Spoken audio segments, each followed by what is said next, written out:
কোরআন রমাদানের মর্যাদা বাড়িয়েছে, লাইলাতুল কদর রাত্রের মর্যাদা বাড়িয়েছে। এই কোরআন আমাদের মর্যাদা বাড়িয়ে দিতে পারে যদি এই কোরআনের সাথে আমরা নিজেদেরকে সম্পৃক্ত করতে পারি।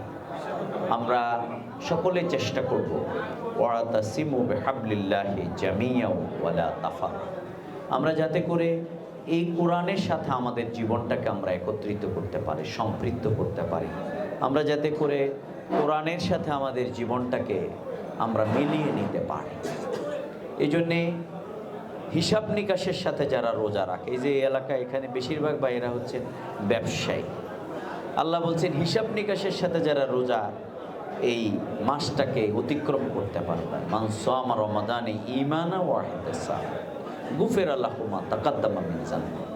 আল্লাহ এই হিসাব নিকাশের সাথে যারা এই রোজাকে অতিক্রম করতে পারবে, পালন করতে পারবে, আল্লাহ তাদের গুনাহ খাতাকে মাফ করে দেবেন সুবহানাল্লাহ। সম্মানিত ভাইয়েরা, তাহলে রমাদানের এই শ্রেষ্ঠত্ব হচ্ছে কোরআনের কারণে। তাহলে এই কোরআন দিয়েই মূলত কোরআনকে আমাদেরকে আঁকড়ে ধরতে হবে। এই কোরআনের বিধানটাকেই প্রতিষ্ঠা করবার জন্য আমাদেরকে সংগ্রাম করতে হবে।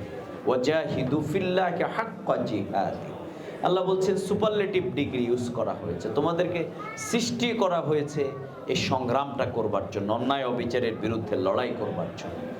এই অন্যায় অবিচারের বিরুদ্ধে বিগত 15 বছরের যে ফ্যাসিবাদী কার্যক্রম ছিল, মানুষ সত্যিই ঐক্যবদ্ধ হয়ে গিয়েছে। 12ই ফেব্রুয়ারি যে নির্বাচন ছিল, এই নির্বাচনের এদেশের মানুষ দল মত ধর্ম বর্ণ সবাই এবার ঐক্যবদ্ধ হয়ে গেছে যে আমরা ইনসাফের বাংলাদেশ চাই, ঠিক না? এই জন্য মানুষ ঐক্যবদ্ধ হয়েছিল। মানুষ বাংলাদেশের ইতিহাসে 54-55 বছরের ইতিহাসে মানুষ ভোট দেওয়ার সময় কোনো মার্কার পক্ষে ট্রেনের ছাদে করে মিছিল করে যায় নাই, কিন্তু মানুষ এবার গিয়েছিল। কি বলেন, ঠিক না? দাঁড়িপাল্লার স্লোগান দিতে দিতে মানুষ ভোট কেন্দ্রে গিয়েছিল, নারীরা গিয়েছিল, শিশুরা স্লোগান তুলেছিল। কিন্তু আমরা কি দেখলাম? মানুষ বলে যে ভোট দিয়েছি একটায়, রেজাল্ট হয়েছে নাকি আরেকটায়। মানুষ এই ইনসাফের নামে বেইনসাফি মানুষকে সত্যি আশাহত করেছে। আমাদের এই ইনসাফের লড়াই আমৃত্যু আমরা চালিয়ে যাব ইনশাআল্লাহ। আমরা এখন দেখতে পাচ্ছি, কারণ আসলে আমরা কেউ কেউ বলে 15 বছর আমরা আগে ভোটের কি দেখতাম, এখন ডাকাতের কবলে মনে হয় আমরা পড়ছি, কেউ কেউ আজকে বলতে শুরু করেছে। সুতরাং এই জায়গা থেকে আগামী দিনে আমাদের ঐক্যবদ্ধ একটি বাংলাদেশ গড়বার জন্যে বাংলাদেশ জামাত ইসলামী ডাক্তার শফিকুর রহমানের নেতৃত্বে আমরা আমাদের জাতীয় সংসদে আমরা যুক্তিপূর্ণ আমরা ভূমিকা রাখব। অন্যায় এবং অবিচারের বিরুদ্ধে বদরের চেতনা নিয়ে আমরা রাজপথেও ভূমিকা রাখবো ইনশাআল্লাহ।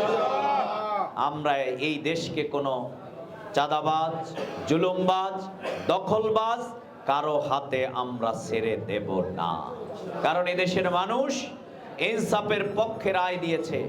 এই জন্যে সম্মানিত ভাইরা, আমাদের আজকে দায়িত্ব হচ্ছে আমাদের সেই কোরআনের আলোকে নিজেদের আত্মগঠন করা। আমাদের দায়িত্ব হচ্ছে আমাদের পরিবার গঠন করা। আমাদের দায়িত্ব হচ্ছে আজকে আমাদের সমাজ গঠন করা। আমাদের দায়িত্ব হচ্ছে আমাদের যতটুকু দুর্বলতার অংশ আছে সেগুলোকে গুছিয়ে নেওয়া।